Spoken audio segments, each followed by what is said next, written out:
This is Franchise Today, brought to you by FRM Solutions, providers of the best-in-class software solutions for franchise relationship management. Franchise Today is your destination for weekly information, conversations, and interviews with accomplished industry leaders, all of whom share best practices for sustainable growth and sensible franchising. Here now, your host, Stan Friedman, to kick off this week's podcast. Today is Wednesday, April 27th. I'm Stan Friedman, and this is Franchise Today. Well, have we been on a roll lately or what? Week after week, we've been hearing from a wide variety of A-list guests, right up to and including last week when we were joined by Matthew Gourgeot, Head of Franchise and Corporate Business Development at Thrive. And here's the good news. The trend continues today with WOWorks CEO Kelly Roddy, who will join us in just a few minutes to talk about his instance of one of the hottest trends in franchising, one that has been gaining a tremendous head of steam and will likely continue doing so for years to come, taking its place among some other trends that have been gaining traction of late, like smaller footprints, less labor-intensive franchise models, fewer SKUs to alleviate burdens on the supply chain, accelerated technology to further the ability to promote frictionless digital transactions. Add to that the acceleration of ghost kitchens, host kitchens, delivery food service brands, boutique fitness, service brands, home service brands, and the continuing red-hot mergers and acquisitions of brands with plenty of private equity dollars still in the market and available for brands across the board. Well, the trend we're going to hone in on today is an extension of that. Today we're going to talk about rollups and one such instance of an umbrella company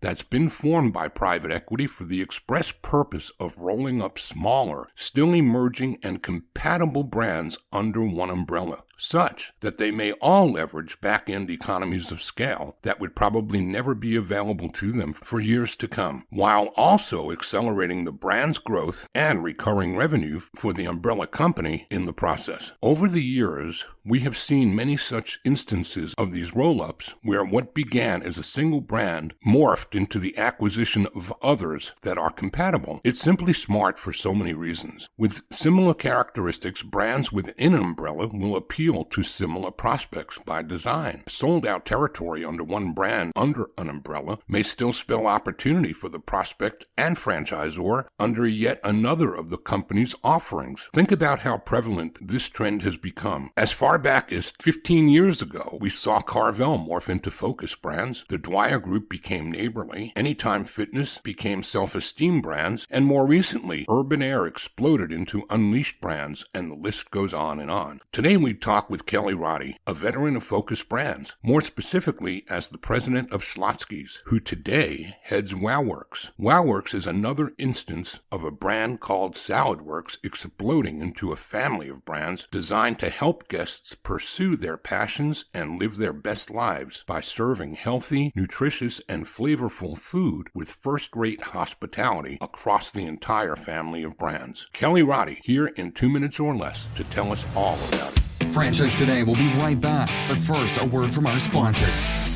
Hey, franchisors of restaurants, bars, grills, and taverns, and multi-unit franchisees, listen up. This message is for you. Atmosphere TV wants to help you cut costs on overpriced cable TV for your business and either replace it completely or partially if sports programming is essential at your locations. What Atmosphere TV provides are 100% free programming options with more than 50 channels of highly engaging and entertaining programming that is audio optional and guaranteed to please your customers and even increase their average ticket per visit. So here's how it works. Atmosphere hooks you up with an Apple TV HD receiver loaded with more than 50 channels of fully licensed, no cost to you, fun and lifestyle programming. These channels include Jive and Red Bull TV, bloopers, superhuman feats, and an array of viewing options that don't require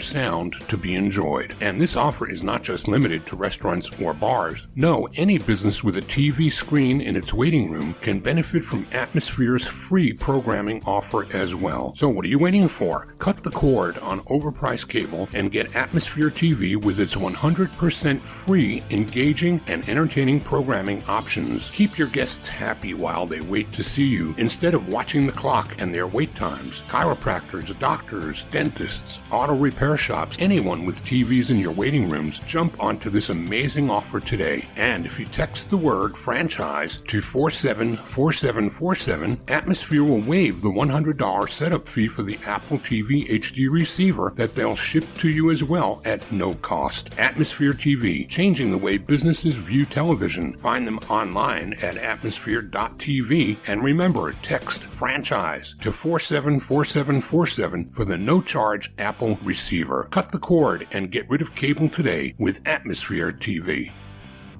WOWorks was formed in 2020 with a mission to help guests pursue their passions and live their best lives by serving healthy, nutritious, and flavorful food, all delivered with first-rate hospitality. WOWorks' portfolio consists of Saladworks, the nation's leading fast casual salad brand, Frutta Bowls, a unique restaurant franchise serving a variety of superfood bowls, fresh fruit smoothies, and oatmeal bowls, and more. Garbanzo Mediterranean Fresh, a popular Mediterranean restaurant concept, and most recently, The Simple Greek, which offers a fresh and healthy take on ancient Greek recipes in a fast casual setting. WOWworks exists to drive explosive growth through all of its brands, through a variety of channels, both traditional and non-traditional, including ghost kitchens, food trucks, grocery retail, and more. WOWworks is owned by Centerlane Partners and led by CEO Kelly Roddy, who joins us right here, right now. Kelly Roddy, welcome to Franchise Today. Thanks for having me, Stan. It's a pleasure inviting you to join us today, Kelly. I've known your name for years, and I've known about you for years. I've eaten Shlotzky's for years, but somehow or another, even though you were headquartered here in my home base of Atlanta with Focus for some time, just don't seem to think we've ever met before. So we are here today to remedy that. Oh, that's great. So, Kelly, what I'd like to start with today is pretty much the same thing we do each week, is we ask our guests to go back in time to help us figure out how franchising found you, when that might have been, and what it was that you were doing when you hit that inflection point. So there's no truer statement. I was definitely not looking for franchising. So my first exposure to franchising was I had some very good friends who were franchisees. And so I was very familiar with the franchisee-franchisor relationship. And so that's how I became familiar with franchising. I started working in a franchise business when I went to Shlotzky's as president. And I had not only not been in franchising before, I had never worked in restaurants before. I was working for HEB, a very large grocery chain based in Texas. San Antonio, if I'm not mistaken, right? San Antonio, Texas, and all over the state of Texas and Mexico. And I was responsible for marketing for quite some time for them and for operations for quite some time. And I got a phone call one day from a recruiter that said a guy named Steve Romanello wants to talk to you about coming over to run a brand called Shlotzky's, which I was very familiar with, being in the Austin, Texas area where Shlotzky's was based. And so that's how it all started for me. And got to know Steve Romanello, got to know more intimately the Shlotzky's brand and the Shlotzky's team, and just really fell in love with it. And just happened that the friend that I had who was in franchising, and I had learned a little bit about franchising, was a Shlotzky's franchisee. So coincidental. How about that? Yeah. And there are a few people that I've known through my years in franchising that I admire any more than Steve Romanello, and how he took the helm of Carvel and really forged the way forward for the company that today is Focus. But how, without any franchise experience, were you able to capture the interest and attention of a guy like Steve to run the company like Shlotzky's? Well, I mean, that's probably a question for Steve, but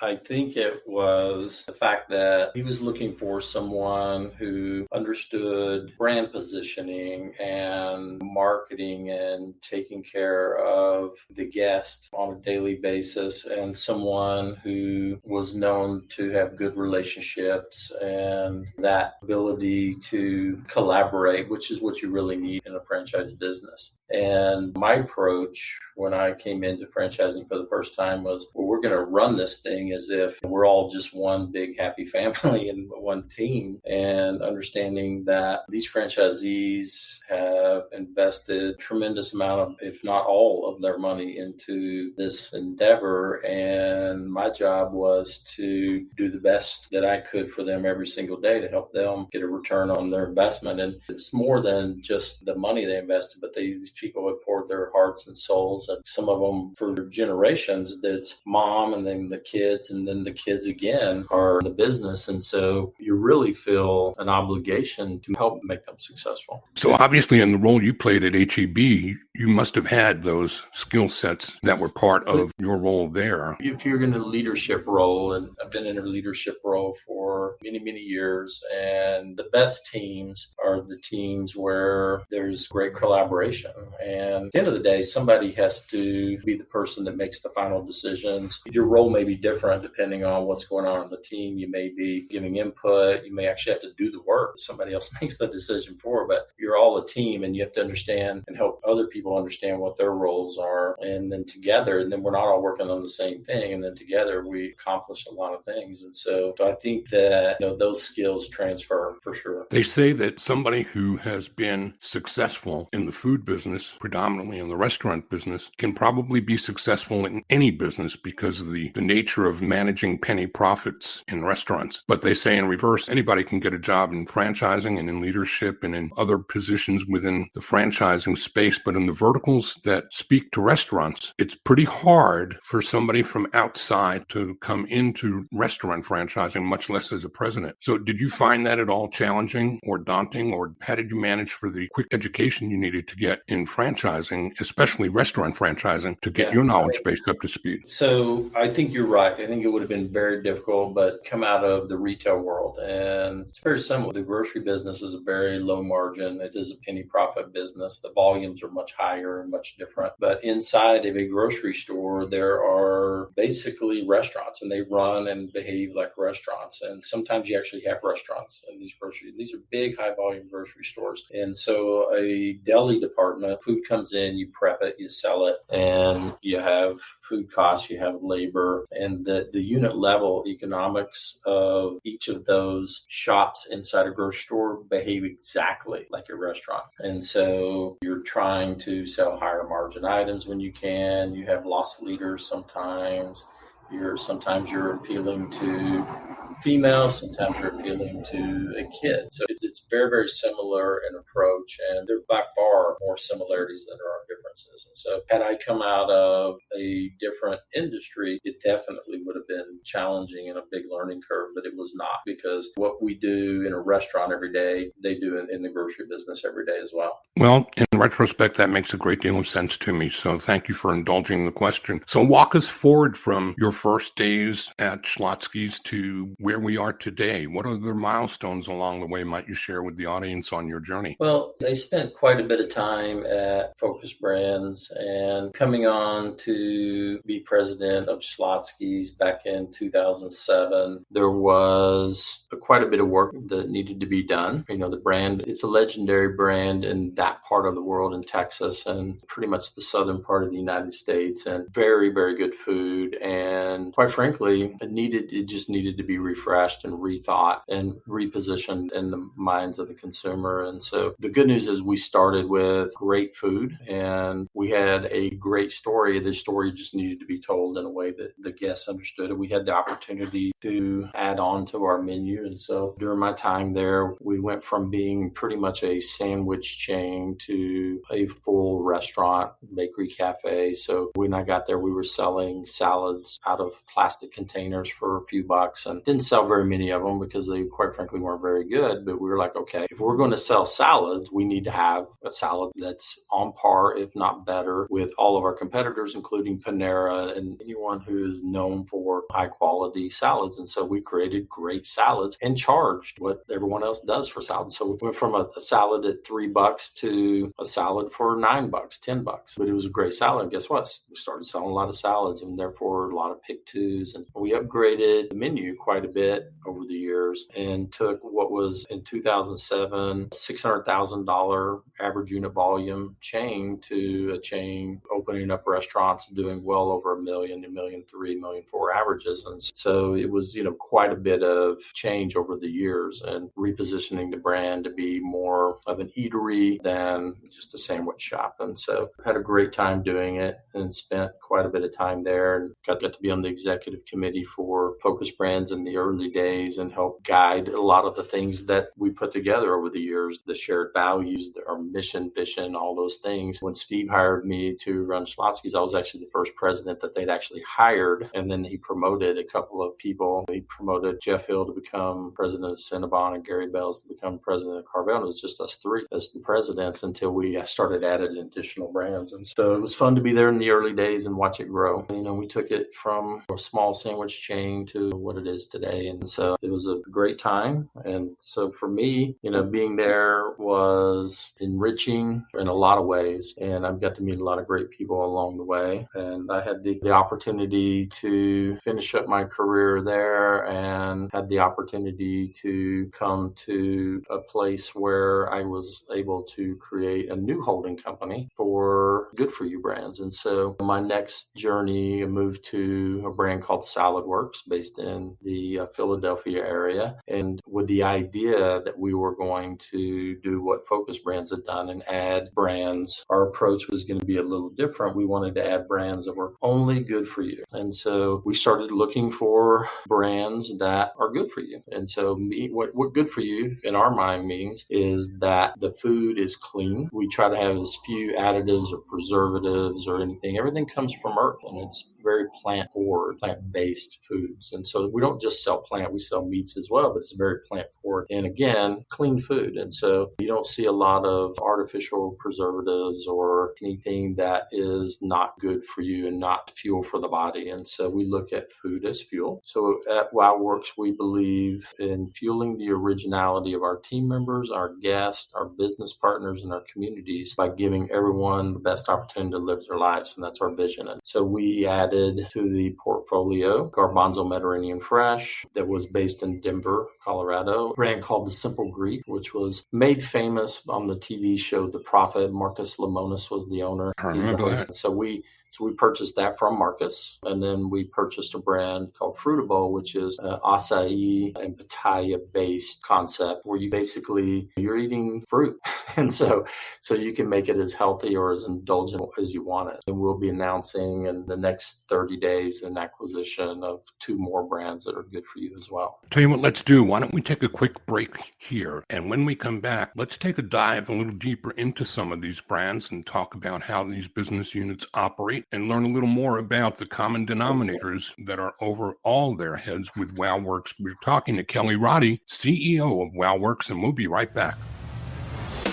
Franchise Today will be right back, but first, a word from our sponsors. We are all familiar with Vistage, YPO, and EO. Well, now comes Zorforum, a somewhat similar type of executive group, but this one comes with a twist. Zorforum groups are exclusively for franchisors. Imagine a peer group for sharing and networking on a platform built exclusively for franchise executives. Zorforum members are afforded unparalleled access to best practices and some of the brightest minds within the franchising world through regular meetings and a dedicated communications platform.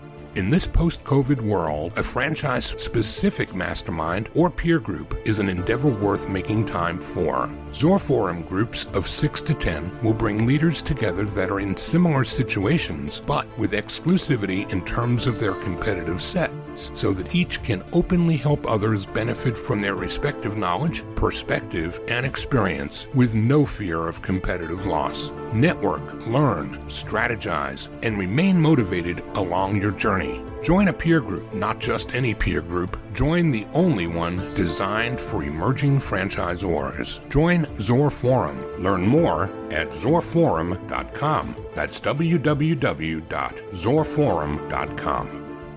The conversation continues now with Kelly Roddy, CEO of WOWorks, and we began talking on our first segment, just started getting into some of the individual brands that all began with Saladworks and now has become a family of brands. And I would guess that in addition to the healthy food and the healthiness of the product, there's got to be a cultural piece of your business that is every bit as healthy as well, because of all the people that you support that have been teammates of yours in the past that are still with you today, Kelly. So to me, culture is as much a part of any business in franchising as the product or the secret sauce. Tell us a little bit about yours. Well, thanks for asking, because our culture is everything for us. And I've never run across great brands and great companies that didn't start with a great culture. And so when I first got here, that was really one of our first priorities is let's build a great team that has a set of shared values. And what are those values going to be? Because the values are important because it determines what your behaviors are going to be. So we wanted people on the team that met a certain set of values. And the reason having shared values is important because people are like-minded and driving for the same results. And when you have a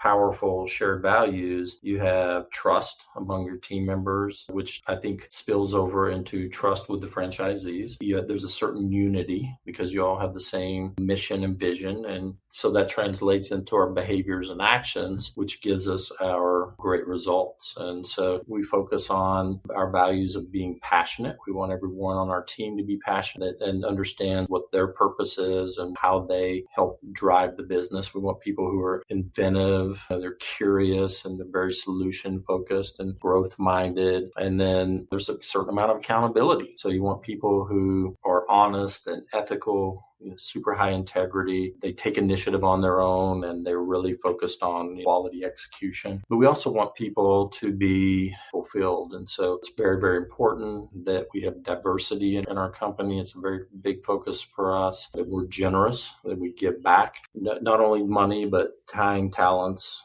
etc. And then we celebrate each other and we celebrate our success, and we take care of ourselves along the way as well. And then a really important value for us is just to be real, just be genuine, be who you are, be loving, be graceful, and just be a real person and not pretentious. And so if those are your values, you fit in really, really well with our company and our brands and our entire family. I guess we call that the wow factor, right? That's the whole point. The wow we use as a filter for our brands. And so in every holding company, as we're trying to think of the name for this thing, every holding company does this insert inspirational name in front of the word brands. So we're like, let's don't do that. Let's do something very different. We were already starting to use this be wow as a brand filter.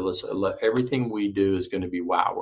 The products that we sell, the ingredients are going to be wow. Nobody knows how to really define wow, but you know it when you see it. It's kind of like cool, right? You just want to do things in a wow way, and you know it when you see it. And it's just doing things the best you can. And so wow people, wow brands. And so then we said, you know what? WOW stands for Watch Out World, because here we come. Excellent. So that's probably difficult enough to accommodate and to focus on at the corporate level. How do you go about assuring that wow factor is going to be delivered and adhered to at the same high level across franchisees, hundreds of them across 50 states and probably beyond? How do you go about that? So I think the best way to do it is it's how you live your values. And so it is setting the example. It's treating people with respect every day, and the behaviors associated with those values, people will see it over time. And in the business world, if things aren't going well, people may lose their temper or whatever. And it's being the steady, calm leaders that we need to be in implementing the values and those behaviors, which is things I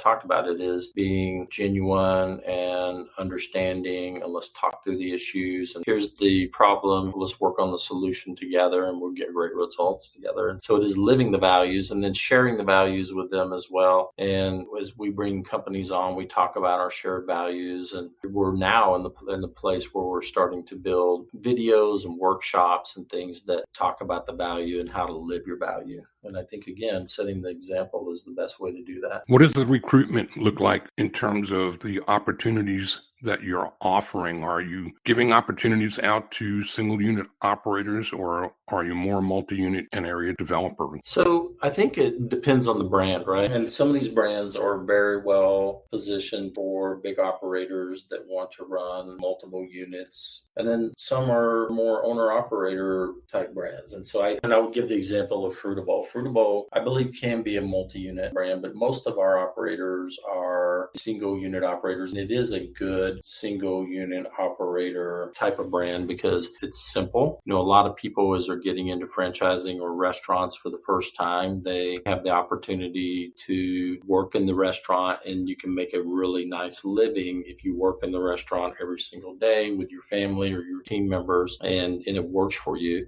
And it's because of the simplicity of and ease of operation. Some of the brands, for example, Garbanzo, it's a more complex brand, right? There's a lot of food prep, a lot of cooking, pretty broad menu. You don't just go down the line with the guest. You have to do some work in the back, and there's a tremendous amount of prep that goes into it. And so you need a bigger team and a bigger investment, a bigger footprint. And a lot of times that type of model comes with big multi-unit developers. And so I think you'll see of both in all of our systems, but some I think lend themselves better to people who are starting out and people who are maybe more experienced. When we talk about culture, you can't ignore corporate giving. And if I'm not mistaken, you have a corporate charity, I think, in No Kids Hungry. Is that correct? Yeah. No Kids Hungry is a partner of ours.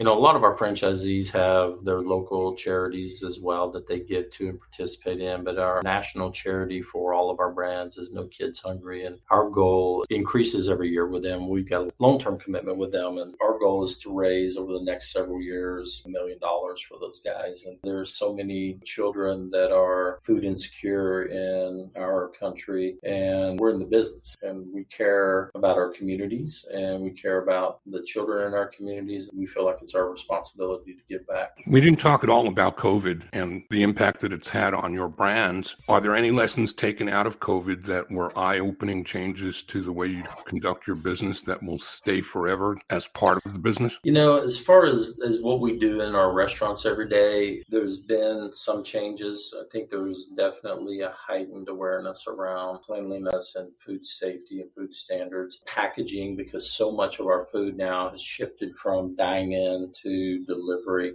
And so packaging, people want hot food hot and they want cold food cold. And we have to probably be a little better and a little more diligent about that. I think we've learned that from actual in-restaurant, technology is so important for us. And so we've really doubled down in our investment in technology, and we're doubling that even again as we're rolling out new tech stacks this year in all of our restaurants. And if you don't have great technology, you're not going to make it in today's world. And so those are big things in the restaurant. From a corporate standpoint, we made the decision to go to a virtual corporate office. We would have had corporate offices where these brands were founded or moved them into one bigger corporate office. And because we were not in office because of COVID, we learned how to communicate very well, like everyone else did, through Zoom or Teams or however people do it. We chose to use Zoom and go to very frequent meetings. And so we met with our entire team. And when I mean our entire team, every single employee from the general manager up,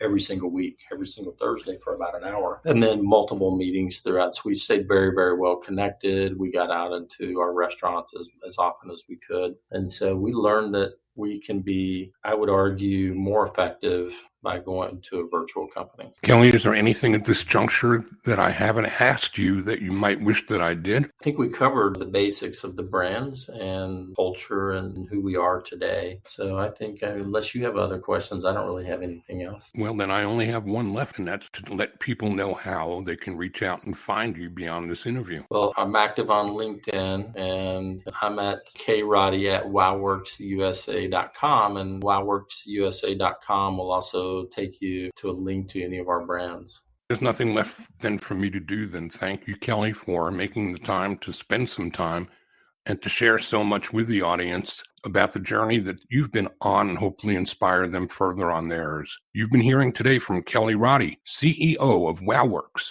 and thanks again for being here. Thank you, Stan. Well, that does it for today.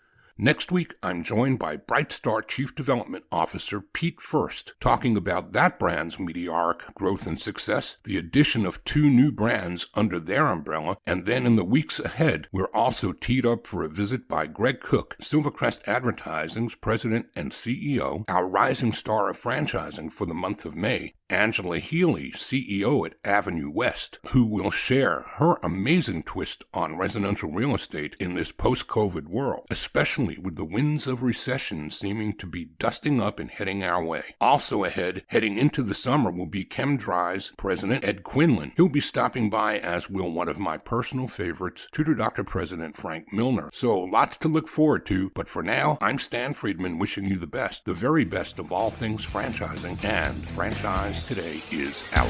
Franchise Today is a production of FRM Solutions, providing best-in-class CRM tools to empower relationships with prospective and existing franchisees. No excuses, just solutions. Find them online at frmsolutions.com. Join Stan every Wednesday at noon Eastern for another live episode of Franchise Today. Or, as always, download episodes on demand at blogtalkradio.com or iTunes. When you're part of a military family, you understand sacrifice and support. So at American Public University, we honor your dedication by extending our military tuition savings to your extended family. Parents, spouses, legal partners, siblings, and dependents all qualify for APU's preferred military rate of just $250 per credit hour for undergraduate and master's level programs. American Public University. Value for the whole family. Learn more at apu.apus.edu/military.